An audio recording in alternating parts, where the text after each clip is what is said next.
حالا این دوستت میگه میریم خونه‌شون آدم حسابیه؟ آره بابا زنش هم خیلی تلاست. چیه توی از این تعریف میکنی؟ نکنه فازموزی روش داری؟ چرت و پرت نگو، خودت میبینی شرف. بعد چشمون روشن، خیلی خیلی خوش اومدین. قربونت برم. سیما جان آب میوه رو لطفا میاری؟ چشم. راستی محمد املاکیه رو بدم نامر 100 تومن خونه رو کشید روش به امداد. اصلا بفرمایید. قرارمون یه دستش چیز دیگه بود، نبود. طرف دفعه کرد ولی خب ما گرفتیم دیگه.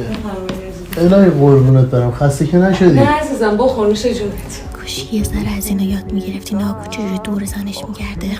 اینم از تو. اتفاقا اونی که باید یاد بگیره تو اینه. من اگه این قربون میره من براش کامله. سرباز خونه‌شو نگاه کن، احترام گذاشتنش رو ببین، توش بگی بمیر میمیره. نه مثل تو یه حرفی بهت میزنم سری مغز آدمو میجویی. احترام شرطه.